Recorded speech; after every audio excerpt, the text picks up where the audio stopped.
Pónganse de pie, por favor.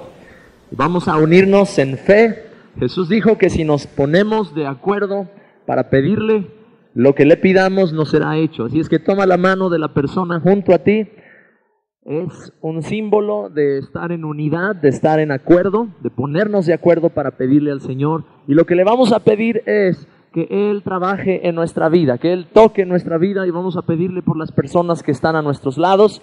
Y si al final esa persona que está junto a ti te dice, oye, qué bendición, Dios me tocó, pues tú le vas a decir, pues agradéceme porque yo oré por ti para que Dios te tocara en este día. Bueno, vamos a orar. Señor, gracias te damos por la obra de tu Espíritu Santo. Gracias por lo que estás haciendo en nuestra vida, Señor. Hoy venimos en unidad a rogarte, Señor, que tú nos hables por tu palabra, que tú siembres tu buena semilla en nuestro corazón, en buena tierra. Señor, que hoy podamos ser edificados, exhortados, impulsados hacia adelante en nuestra relación contigo. Recibimos con fe la palabra, recibimos, Señor, la verdad que tú tienes para darnos en este día. Abrimos el corazón y te pedimos que implantes en nuestra vida tu palabra. Gracias te damos, Señor, porque nos has hecho un cuerpo. Somos muchos miembros, pero un solo cuerpo. Señor, gracias por la persona que está a mi derecha, a mi izquierda. Te pido que le toques, que pongas tu palabra en su vida, Señor,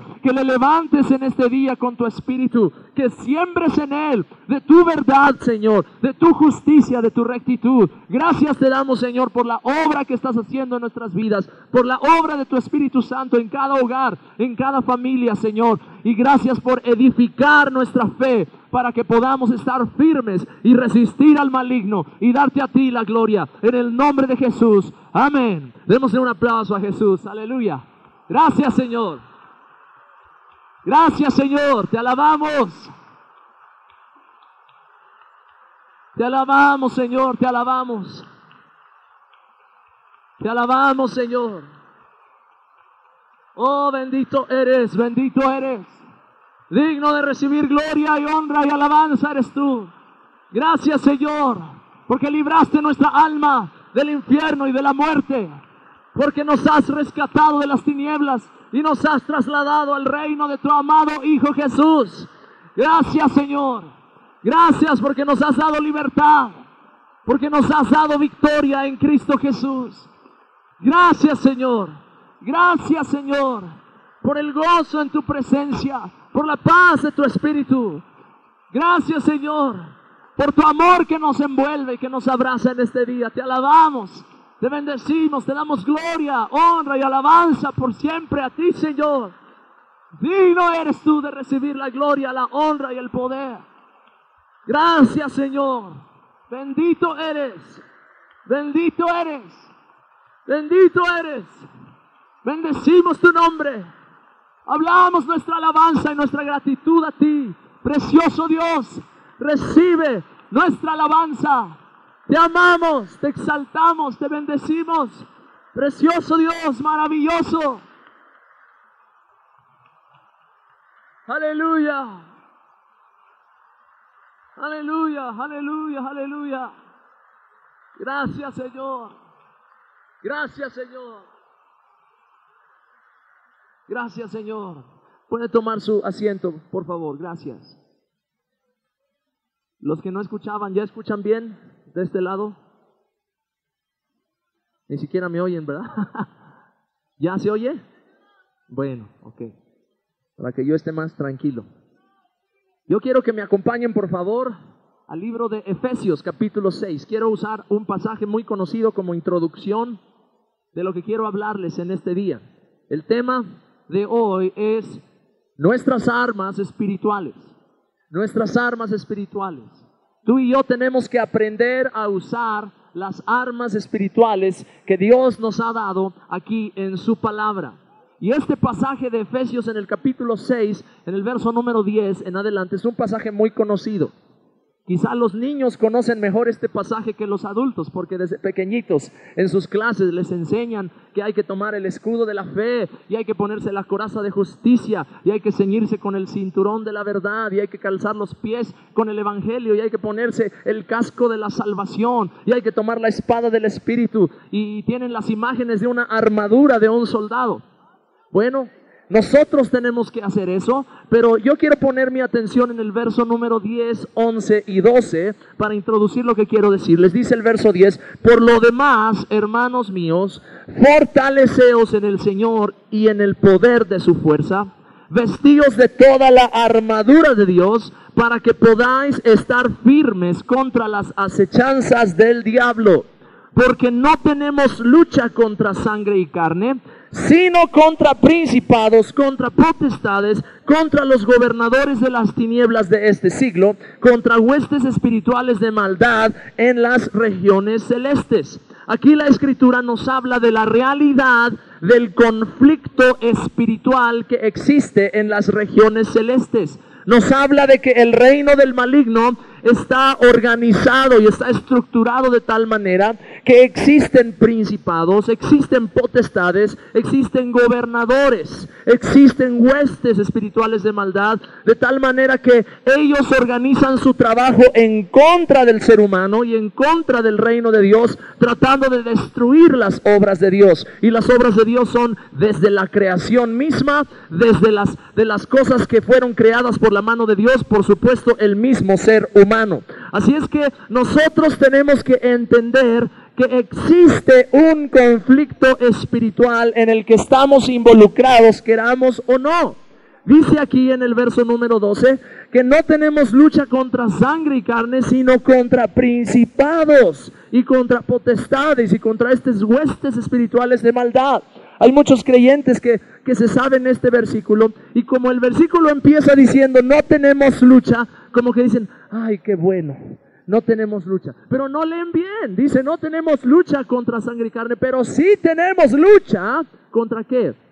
Principados, potestades, gobernadores de las tinieblas de este siglo y contra huestes espirituales de maldad en las regiones celestes. Quiere decir que cada cristiano, se dé cuenta o no se dé cuenta, está involucrado en una batalla espiritual, en un conflicto espiritual. Y esta es la razón por la que hoy en día muchos creyentes no han podido tomar la herencia que les pertenece y no están parados en la posición que deberían de estar parados, en la victoria de Jesucristo, porque ignoran las maquinaciones del diablo y están ellos cerrando los ojos a la realidad espiritual. Hay algunos de ustedes que tienen problemas físicos que piensan que son solamente el resultado de un proceso de enfermedad normal, pero hay algunos que están involucrados en una situación de ataque directamente sobre su cuerpo por parte de espíritus, de enfermedad. La palabra de Dios está llena de ejemplos cuando Jesús sanaba a personas y les ordenaba a los espíritus de enfermedad que salieran de su cuerpo, como aquella mujer que durante 18 años estuvo encorvada y no se podía enderezar, y el Señor Jesús ordenó al espíritu de enfermedad que saliera y ella inmediatamente se enderezó. No tenía nada mal en su columna, ni tenía nada mal en sus músculos ni en sus nervios. El problema era la opresión de un espíritu de enfermedad. Cuando el espíritu de enfermedad salió fuera, ella se pudo enderezar inmediatamente. No fue un milagro creativo, simplemente fue romper el yugo que el diablo había puesto sobre la espalda de esta mujer. De la misma manera, hay circunstancias que algunos de ustedes están enfrentando en sus negocios o en sus empleos, que son directamente un ataque del enemigo, porque él está queriendo destruirnos. Dice la palabra de Dios en Juan 10:10, que el ladrón no viene sino a ¿qué? A robar, a matar y a destruir.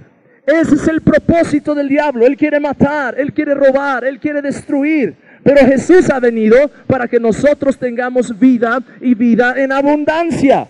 Ahora, si nosotros nos damos cuenta que no estamos viviendo una vida en abundancia, entonces tenemos que identificar qué factores están trayendo a nosotros opresión o enfermedad o desajustes, o qué cosas son las influencias negativas que están afectando nuestra vida. Tenemos que identificarlas para entonces ir en contra de ellas con las armas espirituales que el Señor mismo nos ha dado a nosotros. Esto quiere decir que tú y yo estamos involucrados, enfrascados en un conflicto espiritual que tenemos nosotros que discernir. Fíjense, vamos a Daniel capítulo 10 rápidamente.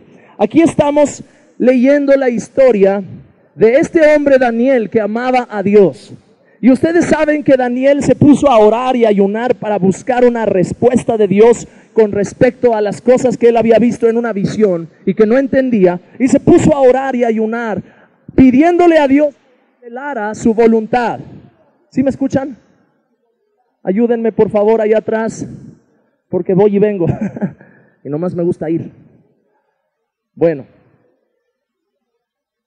Entonces Daniel se puso a orar y ayunar, y dice la escritura que desde el primer día que Daniel dispuso su corazón para buscar a Dios, desde ese día él fue escuchado y la respuesta Dios la envió. Pero, dice el ángel que le llevaba la respuesta a Daniel, me estorbó alguien. Dice el verso número 12 de Daniel 10. Entonces me dijo, Daniel, no temas, porque desde el primer día que dispusiste tu corazón a entender y a humillarte en la presencia de tu Dios, fueron oídas tus palabras, y a causa de tus palabras yo he venido. Yo creo que a muchos de nosotros nos ha ocurrido la misma situación, que tenemos una circunstancia en nuestras vidas por la cual empezamos a clamar a Dios, y resulta que desde el primer día que oramos y clamamos, Dios oyó nuestra oración y Dios nos respondió, porque Dios no está ni sordo ni es tardo para oír. Él oye nuestra oración y nuestro clamor desde el primer día que disponemos nuestro corazón. Pero yo creo que en algunos casos nos hemos enfrentado a circunstancias como la que Daniel se enfrentó. Dice el verso número 13, mas el príncipe del reino de Persia se me opuso durante 21 días. Por eso llegó hasta el día 21, porque 21 días el ángel estuvo luchando contra este príncipe de Persia que se le opuso y no lo dejaba pasar. Tuvo que venir Miguel, dice el verso ahí más adelante, tuvo que venir Miguel, uno de los principales príncipes, para ayudarme, y quedé ahí con los reyes de Persia. Este príncipe de Persia no es una persona de carne y hueso, sino es un ser espiritual. Por eso dice Efesios 6, donde acabamos de leer el verso 11, que tenemos lucha contra ¿qué? ¿Cuál es la primera clasificación? Principados. Principados. Los principados son gobernados ¿por qué? ¿Por quiénes?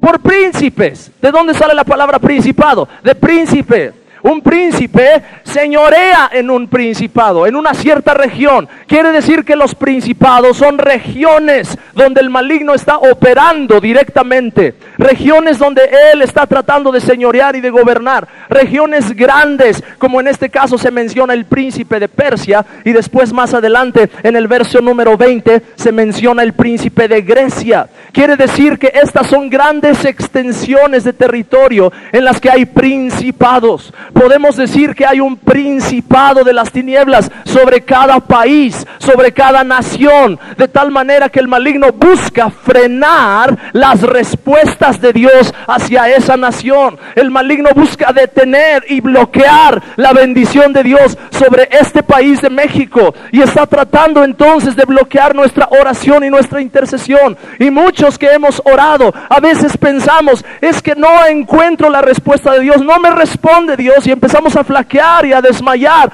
porque no vemos la respuesta. Y pasan 12 días, 13 días, 15 días, 20 días. Si Daniel el día número 20 hubiera dicho, no, ya son demasiados días, mejor me rindo, yo creo que no ha de ser la voluntad de Dios que Él me hable.